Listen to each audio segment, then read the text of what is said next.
बहुत बहुत धन्यवाद वीरेंद्र आपका, और आप सभी को शुभ दिन हमारे तरफ से।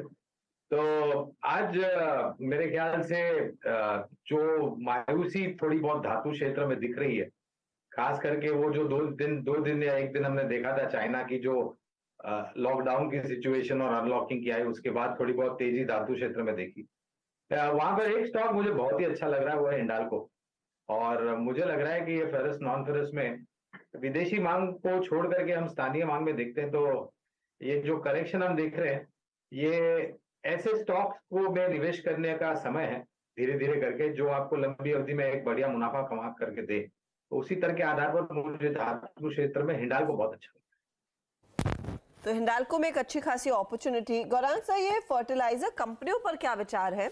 आज ऑफ कोर्स बड़ी डेवलपमेंट्स हुई है कैबिनेट में, वो ग्रीन हाइड्रोजन पॉलिसी को लेकर जो डिटेल सामने निकल कर आए, कैबिनेट ने अप्रूवल दिया है। ये उससे पहले की तेजी है, उसमें तेजी आएगी हम सब जानते हैं, क्योंकि स्पेसिफिक डिटेल्स लक्ष्मण हमें देंगे कुछ ही देर में। लेकिन ये फर्टिलाइजर कंपनियों में जो हरकत हो रही है, इसे आप कैसे पढ़ रहे हैं? अब देखिए, जीएनएफसी, आरएफएल, एनएफएल, आरसीएफ सब में खरीदारी देखने को मिल रही है।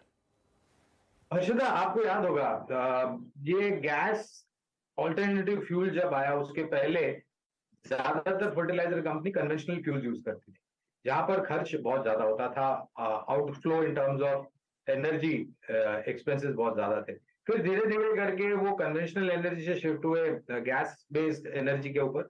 और अब ये जो हाइड्रोजन पॉलिसी सरकार ने नीति निकाली है, मेरी विचारधारा ये कहती है कि सबसे पहला मतलब फर्स्ट मूव बेनिफिशियरी जिसे हम कहते हैं, वो आई थिंक ये फर्टिलाइजर कंपनी होगी, बिकॉज एक ट्रायल बेसिस पे, एक प्रोटोटाइप प्लान के बेसिस के ऊपर फर्टिलाइजर कंपनियों को मेरे ख्याल से बढ़ावा दिया जाएगा ग्रीन हाइड्रोजन या क्लीन हाइड्रोजन का इस्तेमाल करने के लिए। और वहां पर खर्च मेरे ख्याल से जो गैस बेस्ड एक्सपेंसेस होते थे, इससे यहाँ पर कम खर्च होगा। ये एक फ्यूचरिस्टिक मैं बात कर रहा हूँ, बट और ऑफ कोर्स बजट भी आ रहा है हर्षदा, उसके कारण भी शायद थोड़ी बहुत हरकत हम फर्टिलाइजर स्टॉक में देख रहे हैं। लेकिन अगर मुझे कंपनी यहाँ पर चुननी हो जो निजी क्षेत्र से जुड़ी हुई है, दक्षिण भारत स्थापित, वो है कोरोमंडल इंटरनेशनल।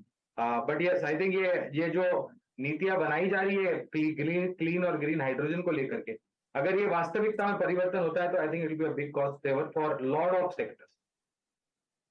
कई और सेक्टर्स पर इसका इम्पैक्ट आता हुआ दिखाई देगा। और इसी बड़ी खबर पर अब लक्ष्मण रॉय हमारी इकोनॉमिक पॉलिसी